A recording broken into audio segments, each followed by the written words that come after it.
Good morning, welcome to A1 TV Telugu news bulletin లో details చూద్దాం. సచివాలయంలో ముఖ్యమంత్రి రేవంత్ రెడ్డి ఆధ్వర్యంలో వీడియో కాన్ఫరెన్స్ నిర్వహించారు. సమావేశానికి మంత్రులు, జిల్లా కలెక్టర్లు, ఉన్నతాధికారులు హాజరయ్యారు. రాష్ట్రంలో కురుస్తున్న భారీ వర్షాలు, వరదల ప్రభావం, రైతులు ఎదుర్కొంటున్న ఇబ్బందులు, పంట నష్టాలపై సీఎం ఆరా తీశారు. వరద సహాయక చర్యల్లో ఎలాంటి లోపాలు ఉండకూడదని సూచించారు. బాధితులకు తక్షణమే ఆహారం, త్రాగునీరు, వైద్య సాయం అందించాలని ఆదేశించారు. అవసరమైన నిధులను వెంటనే విడుదల చేయమని అధికారులకు సూచించారు. వరద ప్రభావిత ప్రాంతాల్లో అధికారులు నిరంతరం పర్యవేక్షణ చేయాలని, ప్రజలు భయాందోళనకు గురికాకుండా నమ్మకం కల్పించాలని సీఎం రేవంత్ ఆదేశించారు.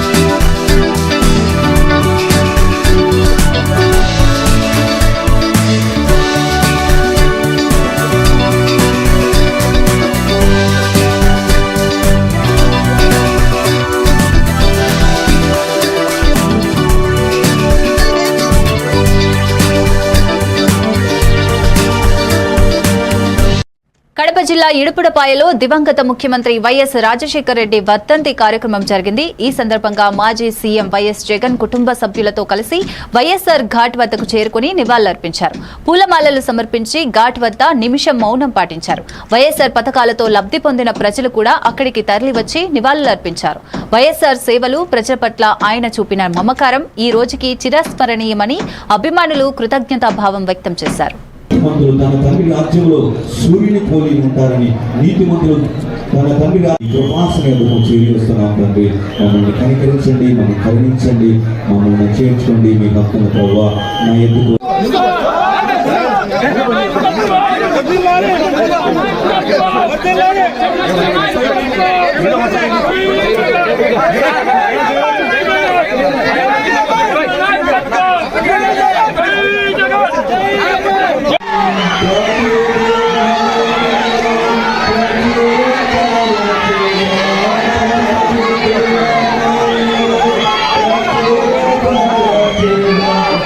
ఇండియా కూటమి ఉపరాష్ట్రపతి అభ్యర్థి జస్టిస్ సుదర్శన్ రెడ్డి స్పష్టతనిచ్చారు. తాను ఇప్పటి వరకు ఏ రాజకీయ పార్టీ సభ్యత్వం తీసుకోలేదని, ఇక ముందు కూడా తీసుకోనని తెలిపారు.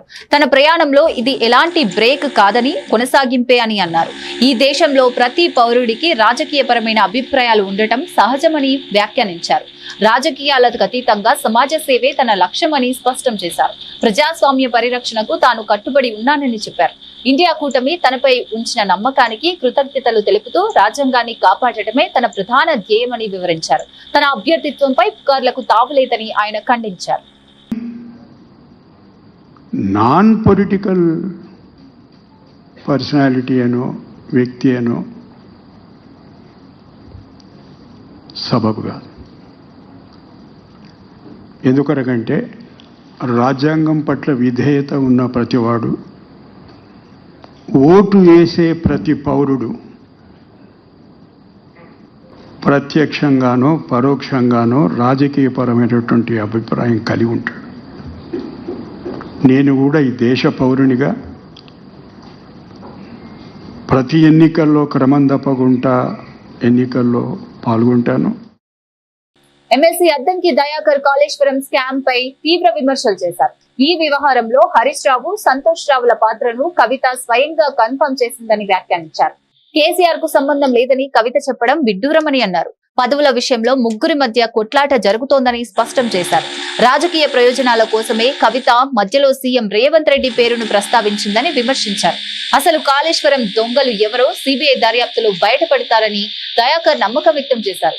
ప్రజల డబ్బుతో చేసిన ఈ అవినీతికి బాధ్యులైన వారిని తప్పించేది లేదని, తెలంగాణ ప్రజలకు నిజం వెలుగులోకి రావడం చాలా సమీపంలోనే ఉందని అన్నారు. రేవంత్ రెడ్డి గారి పేరు తేవడం వల్ల మళ్ళీ రాజకీయమే చేస్తున్న పరిస్థితి. మరి ఈ సందర్భంగా ఏం జరిగింది ఈ గ్యాప్ లో అనే విషయాలు చూసుకోవాల్సిన అవసరం ఉంది. ఎందుకంటే కేసీఆర్ తర్వాత ఉన్న ఈ ముగ్గురులో పదవుల పందేరంలో ఏదో అలజడి అడ్డంకులు వస్తున్నమాట మనకు అర్థమవుతున్నది. ఇక్కడ మొన్నటిదానిక టార్గెట్ కేటీఆర్ గా నడిచిన చర్చ కాస్త ఇప్పుడు మళ్ళీ హరీష్ రావు వైపు మళ్ళడం వెనుక ఉన్న ఉద్దేశం ఏంటి, దాంట్లో సంతోష్ రావును కలపడం వెనుక ఉన్న కారణాలు ఏంటి అనే విషయాలు పక్కన పెడితే మొత్తానికి కాళేశ్వరం కథలో హరీష్ రావు పాత్ర, సంతోష్ రావు పాత్రను ఆమె కన్ఫర్మ్ చేసింది. కాబట్టి రేవంత్ రెడ్డి గారి పేరు ఎత్తడం అనేది రాజకీయం కోసం అనేది క్లియర్. దాంట్లో మనం పెద్దగా చర్చించుకోవాల్సిన అవసరం కూడా లేదు. ఎందుకంటే వాళ్ళిద్దరి పేర్లు చెప్పినందుకైనా రేవంత్ రెడ్డి గారి పేరు చెప్పడం వల్ల ఈ అంశాన్ని పెనెట్రేట్ చేసుకోవడానికి ఉపయోగపడుతుంది తప్పితే మరొక దానికి పనికిరాదు. కానీ అన్నిటికంటే ముఖ్యంగా ఏంటంటే ఇప్పుడు కాళేశ్వరంలో అవినీతి జరిగిందని మాత్రం కవిత ఒప్పుకున్నట్టే లెక్క. కానీ కేసీఆర్ లేకుండా ఈ కాళేశ్వరం అవినీతి జరిగిందని చెప్పాలని చూడడం మాత్రం పూర్తి స్థాయిలో అది అబద్ధం. అది కేవలం తన తండ్రిని కాపాడుకోవడానికి చేసిన ఒక ఎత్తుగడ ప్రకటన తప్పితే దాంట్లో మనం కొత్తగా ఆలోచించాల్సిన అవసరం లేదు. ఏది ఏమైనా సిబిఐకి అప్పచెప్పినాం కదా.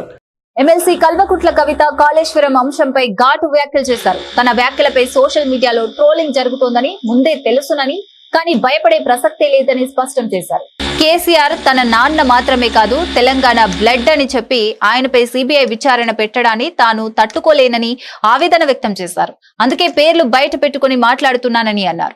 హరీష్ రావు, సంతోష్ రావులను నేరుగా టార్గెట్ చేస్తూ కేసీఆర్ పేరు వాడి అనేక చెడ్డ పనులు చేశారని తీవ్ర విమర్శలు గుప్పించారు. మేఘా కృష్ణారెడ్డి కూడా ఈ వ్యవహారంలో భాగమని ఆరోపించారు. కోట్ల రూపాయలు సంపాదించిన అధికారులపై వెంటనే చర్యలు తీసుకోవాలని డిమాండ్ చేశారు. తాను ఓడిపోయినా, తిట్లు పడ్డా నిజం చెబుతూనే ఉంటానని కవిత హెచ్చరించారు. మేజర్ పాత్ర లేదా దీంట్లో? అందుకే కదా కేసీఆర్ గారు వారిని సెకండ్ టర్మ్ లో తప్పించిండ్రు. ఈ మొత్తం కాళేశ్వరం ఎపిసోడ్ లో కేసీఆర్ గారికి మరక అంటిందంటే 2-3 వ్యక్తులు కారణం. నేను ఎవరు చెప్తే ఆడేటటువంటి తోలుబొమ్మని కాదు.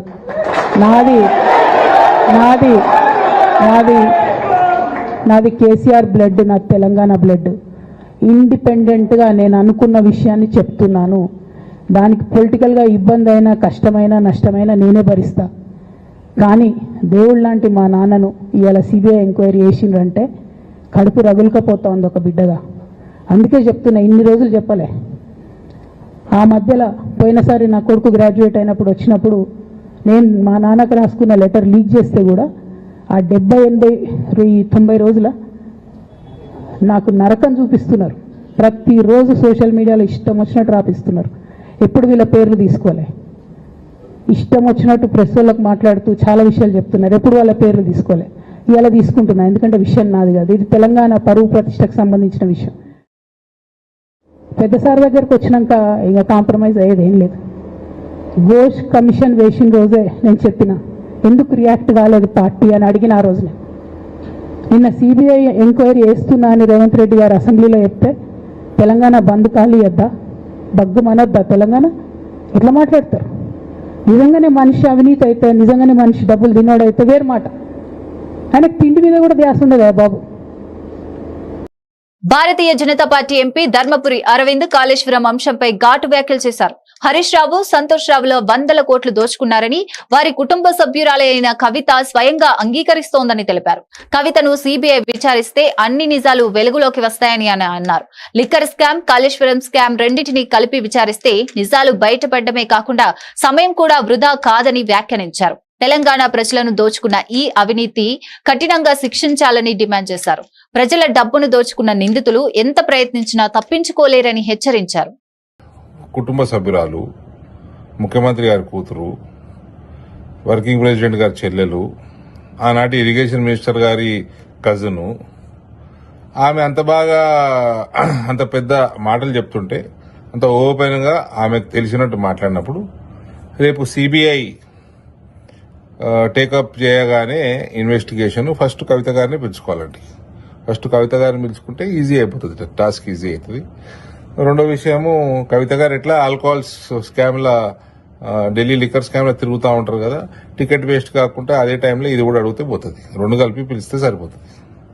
సుగాలి ప్రీతి తల్లి గారి గురించి అనుచిత వ్యాఖ్యలు చేసిన జనసేన నేత వెంకటేశ్వర్లపై విమర్శలు వెల్లువెత్తుతున్నాయి. దివ్యాంగురాలు అనే విషయాన్ని పక్కన పెట్టి ఏకవచనంతో అవమానించేలా మాట్లాడారని ఆగ్రహం వ్యక్తమవుతోంది. బిడ్డను కోల్పోయిన తల్లిని కించపరచడం మానవత్వానికి విరుద్ధమని పలువురు తీవ్రంగా స్పందిస్తున్నారు. ఒక తల్లి ఆవేదనను గౌరవించకుండా ఇలా మాట్లాడడం రాజకీయ సంస్కృతికి భంగమని విమర్శలు వెల్లువెత్తాయి.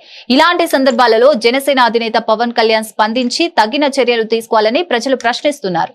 న్యాయం కోసం పోరాడుతున్న తల్లికి మీరు అందించే న్యాయం ఇదేనా అని పవన్ కళ్యాణ్ ను నిలదీస్తున్నారు. నీకు 5 సెంట్ల స్థలం ఇచ్చినప్పుడు అనిపోయావా, నాకు ఇవేమి వద్దు, నాకు ముందు నా కూతురికి అన్యాయం జరిగింది, అది న్యాయం చేయాలి, నాకు దాన్ని తేల్చండి అని నోట్లోంచి మాట రాలేదు నీకు. ఆ రోజు నేను డబ్బులు కావాలి నీకు. పవన్ కళ్యాణ్ గారు గొంతెత్తి మాట్లాడిన తర్వాత నీకు డబ్బులు వచ్చేదానికి ఆహా ఓహా అనుకుంటూ ఆ డబ్బులు మొత్తం తీసుకున్నావు.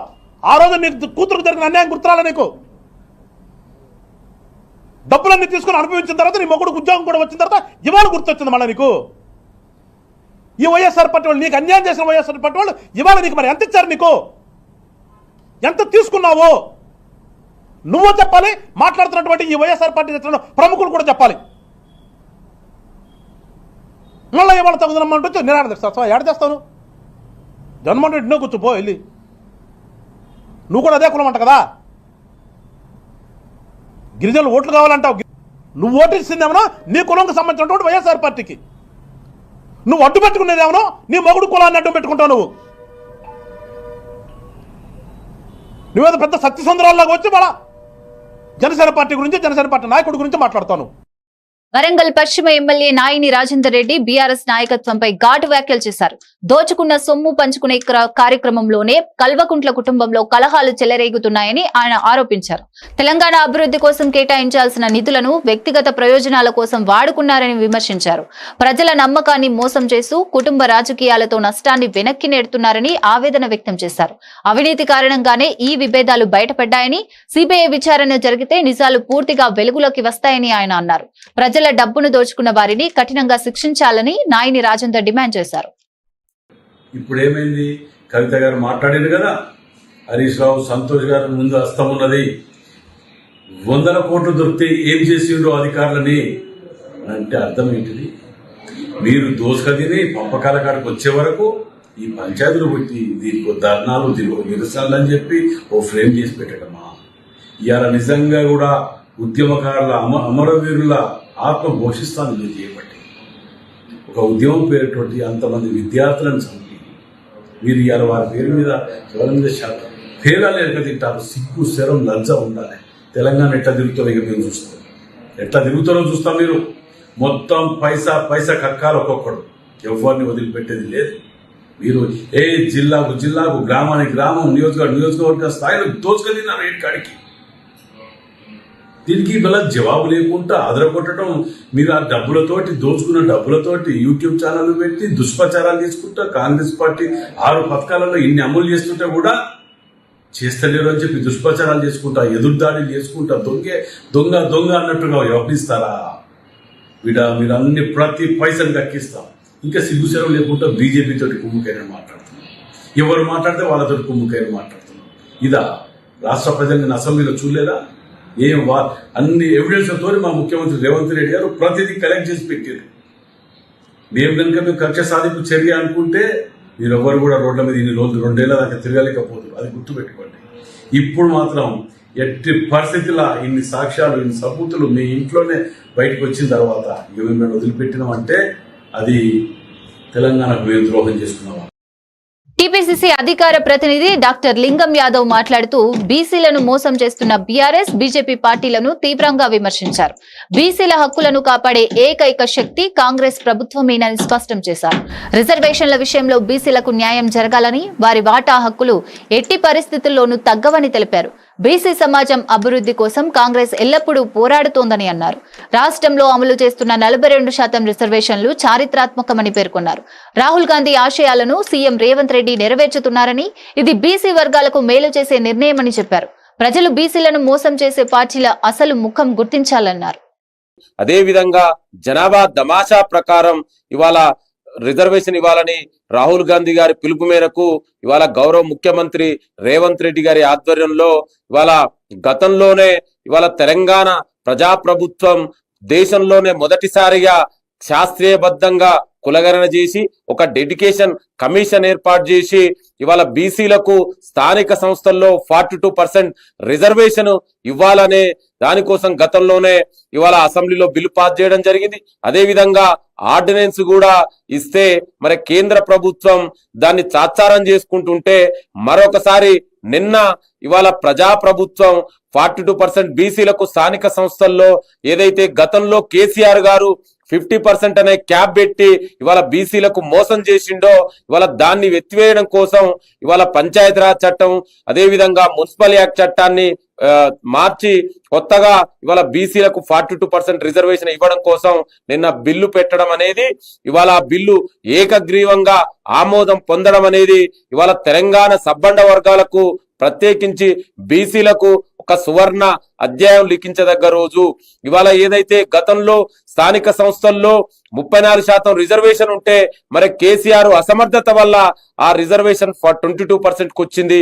ఇవాళ ఆ రిజర్వేషన్ తగ్గడానికి బీసీలను మోసం చేసినటువంటి చరిత్ర కేసీఆర్ది. అదే విధంగా మరి 11 సంవత్సరాలుగా కేంద్రంలో అధికారంలో ఉన్నటువంటి బీజేపీ కూడా ఇవాళ బీసీలని మోసం చేసినటువంటి. Hyderabad market committee vice chairman Kotla Srinivas మాట్లాడుతూ బీసీలకు న్యాయం చేయాలన్నది రాహుల్ గాంధీ సంకల్పమని అన్నారు. ఆ సంకల్పాన్ని అమలు చేసే బాధ్యతను సీఎం రేవంత్ రెడ్డి గారు తీసుకున్నారని పేర్కొన్నారు. అసెంబ్లీలో బీసీలకు 42% రిజర్వేషన్లు కల్పించే తీర్మానం ఆ దిశగా కీలక అడుగని అన్నారు. ఇది సామాజిక న్యాయానికి నిదర్శనమని స్పష్టం చేశారు. బీసీ వర్గాల వారికి వారి వాటా రాజకీయ అవకాశాలు లభించడం కాంగ్రెస్ పార్టీ దీర్ఘకాలిక పోరాట ఫలితమని చెప్పారు. తెలంగాణ నుండి మొదలైన ఈ చారిత్రాత్మక నిర్ణయం దేశవ్యాప్తంగా అమలు కావడానికి మార్గం సుగమమవుతుందని విశ్వాసం వ్యక్తం చేశారు. అదే విధంగా మన గౌరవ ప్రదేశ్ కాంగ్రెస్ కమిటీ అధ్యక్షుడు బొమ్మ మహేష్ కుమార్ గౌడ్ గారు అని చెప్పక తప్పదు. గత ప్రభుత్వము బీసీలకు కేవలం 50% అనే సీలింగ్ పెట్టి బీసీల జీవితాలతో చెలగాటమాడిన గత ప్రభుత్వానికి నిన్నటి శాసనసభలో చెంప చెల్లుమనిపించే విధంగా ఆ యొక్క నిబంధనను ఎత్తివేయడం ఇలా రాష్ట్రంలో ఉన్న బీసీలందరూ కూడా సంబరాలు చేసుకుంటూ అంబరాన్ని దాటుతున్నాయి. ఈరోజు గౌరవ ముఖ్యమంత్రి గారికి నీరాజనాలు పలుకుతా ఉన్నారు. గౌరవ పిసిసి అధ్యక్షుడు పొన్నం ప్రభాకర్ గారి కూడా ఈ రోజు బీసీలందరూ కూడా మా అనుబంధ సంస్థగా కాంగ్రెస్ పార్టీకి ఒక అనుబంధ సంస్థగా ఈ రోజు మారినంటే గౌరవ ముఖ్యమంత్రి రేవంత్ రెడ్డి గారు తీసుకున్న ఆలోచన వాళ్ళ మదిలో పుట్టిన ఒక మానస పుత్రికనే ఈ రోజు బీసీలకు 42% స్థానిక సంస్థల్లో విద్య ఉపాధి రాజకీయాల్లో అవకాశం ఇవ్వాలని రేవంత్ రెడ్డి ఆలోచనకు ఇలా రాష్ట్రంలోని ప్రజలందరూ కూడా దాదాపు 2 కోట్ల మంది బీసీలు ఇలా హర్షం వ్యక్తం చేసిన ఇలాంటి. కాకినాడ శాసనసభ్యులు వనమాడి కొండబాబు లబ్ధిదారులకు స్మార్ట్ రేషన్ కార్డులను పంపిణీ చేశారు. కూటమి ప్రభుత్వం ప్రవేశపెట్టిన ఈ స్మార్ట్ ఆలోచనతో గతంలో వాడిన పెద్ద పుస్తకాల బదులు ఇప్పుడు ఆధార్, ఏటీఎం తరహా కార్డులు అందించబడుతున్నాయి. లబ్ధిదారుడి చిత్రం, ప్రభుత్వ రాజముద్రతో కూడిన ఈ కార్డులు అధునాతన సాంకేతిక పరిజ్ఞానంతో రూపొందించబడ్డాయి.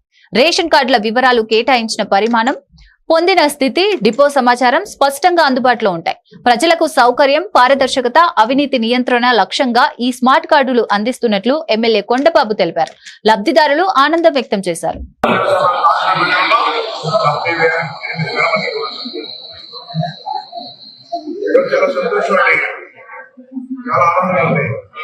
ఎందుకంటే ఈరోజు రేషన్ ఇచ్చేటప్పుడు చాలా మంది ఆ రోజు చాలా ఇబ్బంది పడే పరిస్థితి. ఏలుముద్ర వేయాలి, ఏలుముద్ర పడకపోతే రేషన్ ఇచ్చే పరిస్థితి లేదు. ఎందుకంటే ఏలుముద్ర వెళ్తేనే రేషన్ ఇబ్బంది వస్తుంది. ఒక నెల ముందే రేషన్ చాలా ఇబ్బంది పడే పరిస్థితి, 2 నెలలు ఇచ్చే పరిస్థితి.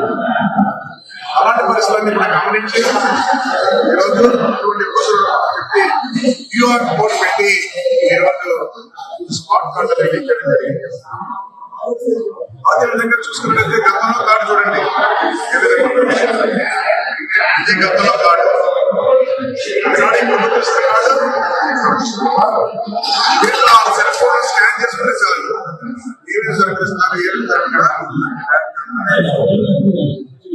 గతంలో చూడండి బొమ్మలు వేసుకున్నారు ఇందులో.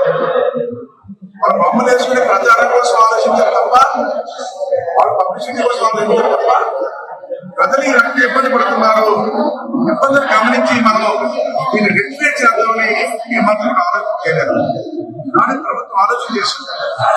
గతంలో జరిగిన పొరపాటు జరగకూడదు, అటువంటి పొరపాటు జరగకుండా ప్రజలకి ఈ రోజు ఎప్పుడైతే అప్పుడు ర్యాక్షన్ చేసుకునే విధంగా అదేవిధంగా చూస్తుంటే గతంలో వికలాంగులు కానీ అదేవిధంగా వృద్ధులు కానీ ర్యాక్షన్ తీసుకునే పరిస్థితి. ప్రజాశాంతి పార్టీ అధ్యక్షుడు కేఏ పాల్ సిబిఐపై ఘాటు వ్యాఖ్యలు చేశారు. మాజీ మంత్రి వివేకానందరెడ్డి హత్య కేసు 6 సంవత్సరాలు గడిచినా సిబిఐ ఇప్పటికీ ఛేదించలేదని గుర్తు చేశారు. ఇంత పెద్ద హత్య కేసులో న్యాయం చేయలేకపోయిన సంస్థ కాళేశ్వరం ప్రాజెక్టు అవినీతిలో ఎలా న్యాయం చేస్తుందని ప్రశ్నించారు. తెలంగాణ ప్రజల డబ్బులు వృధా చేసిన భారీ స్కామ్ పై సిబిఐ విచారణ జరుగుతున్నప్పటికీ నిజాలు బయటపడతాయా అన్న అనుమానాలు వ్యక్తం చేశారు. అవినీతిని బయటపెట్టే క్రమంలో కూడా రాజకీయ ఒత్తిడులు ప్రభావం చూపుతున్నాయని వ్యాఖ్యానించారు. ప్రజల నమ్మకం కోల్పోయిన సిబిఐపై విశ్వాసం ఉంచలేమని పాల్ వ్యాఖ్యానించారు. రెడ్డి కేసులో 6 సంవత్సరాలు అయింది.